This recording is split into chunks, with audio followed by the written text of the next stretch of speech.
Cytokinesis को समझने की कोशिश करेंगे और सीएसए नेट के क्वेश्चन हो जाएं इस तरीके से। तो देखो, एनिमल सेल को जब सेपरेट करना होता है तो बीच में एक रिंग बनती है जिसे हम कॉन्ट्रैक्टाइल रिंग कहते हैं, जो कि बनी होती है एक्टिन एंड मायोसिन की।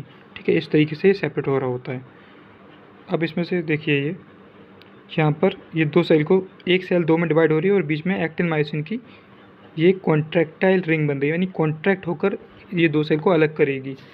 अब बहुत कुछ इंपॉर्टेंट आने वाला है। बीच में मिड बॉडी बनती है, यानी ये अलग हो रही हैं सेल। ठीक है, तो अगर सेल अलग हो रही हैं तो क्या होगा, रोएगी।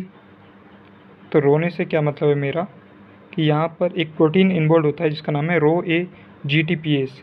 आइए देखते हैं कि कैसे कंट्रोल करता है। तो कॉन्ट्रैक्टाइल रिंग बनती कैसे, उसको देखेंगे हम।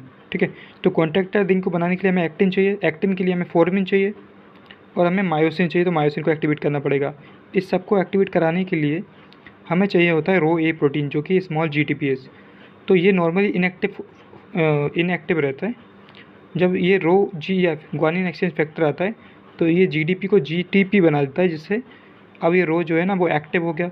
एक्टिव होने के बाद क्या करता है, रो फॉर्मिन को एक्टिवेट करता है, फॉर्मिन एक्टिन फिलामेंट बनाता है और ये कुछ काइनेज को एक्टिवेट करता है, जैसे कि रोक, जो कि मायोसिन को एक्टिवेट कर देते हैं ताकि मायोसिन कॉन्टैक्ट कर सके और कॉन्ट्रैक्टाइल रिंग कॉन्ट्रैक्ट हो सके। ठीक है, अब देखते हैं कि अब देखो, ये जो हमारे कॉन्ट्रैक्टाइल रिंग है सेल में, जो कॉन्ट्रैक्टाइल रिंग है वो सिर्फ NFH के बाद ही क्यों बन रही है, NFH के पहले क्यों नहीं बन रही। उसका रीज़न होता है ये रो जो है ना, ये जो रो है ये सिर्फ ओनली एक्टिव होता है, रहता तो हमेशा है लेकिन एक्टिव होता है सिर्फ एनाफेज में। ये जो रो GEF है ये एक्टिव होता है सिर्फ एनाफेज में, इसलिए ये एनाफेज के बाद, इसलिए एनाफेज के बाद ही तुम्हारा साइटोकाइनेसिस हो सकता है। अब यहाँ पर हम थोड़ा सा एक इम्पोर्टेंट देखेंगे, क्या लोकेशन होती है कॉन्ट्रैक्टाइल रिंग की। तो हमें लगता है जैसे कि सेल है तो दो क्रोमोसोम, ये जो क्रोमोसोम है इसको सेपरेट करने के लिए ये दो एस्ट्रल हैं, ये माइक्रोट्यूब्यूल्स हैं। हमें लगता है कि सेंट्रल पे ही कॉन्ट्रैक्टाइल रिंग बनेगा, ऐसा नहीं है। कॉन्ट्रैक्टाइल रिंग को डिसाइड सेल की ज्योमेट्री नहीं, ये जो माइक्रोट्यूब्यूल्स हैं उसकी पोजीशन डिटरमाइन करती है।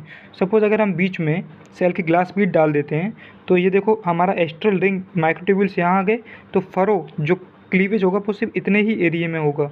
ठीक है, तो देखो सिर्फ इतने ही एरिया में यहाँ पर क्लीवेज हुआ है। तो इससे पता चलता है ऐसा नहीं है। देखो, अगर सेल की ज्योमेट्री पर डिसाइडेड होता तो ये सेल ऐसे दो भागों में टूट जाती, बट यहाँ से ही सिर्फ फरो हुआ है। इसका मतलब ये डिपेंड करता है एस्ट्रल और इंटरपोलर माइक्रोट्यूब्यूल्स पर, क्योंकि यहाँ पर देखो माइक्रोट्यूब्यूल स्पिंडल फाइबर थे, उसके बीच में ही कट लगता है। ठीक है, तो यहाँ से क्वेश्चन आ जाते हैं। ये भी क्वेश्चन कौन सा प्रोटीन इन्वॉल्व होता है ये